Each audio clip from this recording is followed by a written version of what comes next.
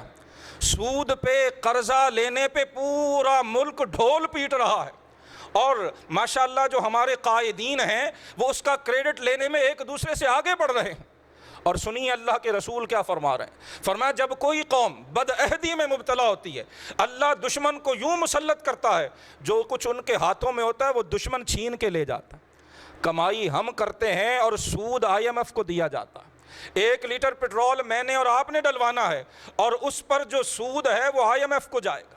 شارحین نے لکھا اخذوا ما فی ایدیہم، حضور نے فرمایا دشمن ان کے ہاتھوں میں سے جو کچھ ہے وہ چھین کے لے جاتا ہے۔ اس کے 2 معنی ہیں، ان کا مال بھی چھین کے لے جاتا ہے اور بعض اوقات ان کی جغرافیائی حدود پہ بھی قابض ہو جاتا ہے، بعض اوقات ان کے علاقے بھی دشمن اپنے قبضے میں اپنے تسلط میں کر لیتا ہے جب کوئی قوم اپنے وعدوں کی لاج رکھنا بھول جائے۔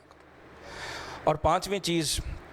رسول اللہ صلی اللہ علیہ وسلم نے ارشاد فرمائی کہ ما لم تعمل ائمتهم بما انزل اللہ فی کتابہ،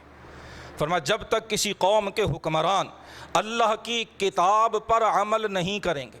جو اللہ نے کتاب میں احکام دے دیے ہیں وہ صرف نماز روزہ اور عبادات نہیں ہیں، وہ امور حکومت چلانے کے احکام بھی ہیں، وہ سلطنت چلانے کے احکام بھی ہیں، وہ بین الاقوامی تعلقات کے احکام بھی ہیں، اور وہ زندگی کے ہر دائرے اور ہر میدان سے متعلقہ احکام۔ فرمایا جب تک کسی قوم کے حکمران اللہ کی نازل کی ہوئی کتاب کے مطابق عمل نہیں کرتے اس وقت تک، فرمایا جب اس عمل کو وہ ترک کر دیتے ہیں اللہ پاک انہیں آپس کی دشمنی میں مبتلا کر دیتے۔ جو قوم اللہ کی کتاب پر عمل کو چھوڑتی ہے پھر وہ آپس میں ہی لڑتی رہتی ہے۔ آج ہم کیا کر رہے ہیں؟ آج ہماری سرکاری اور ہماری ریاستی اور حکومتی سطح پہ کیا ہو رہا ہے؟ ملک عزیز کے سب سے بڑے صوبے میں ہماری صوبائی پارلیمنٹ کا اجلاس پارلیمنٹ ہاؤس میں ہونا ممکن نہیں رہا ہے۔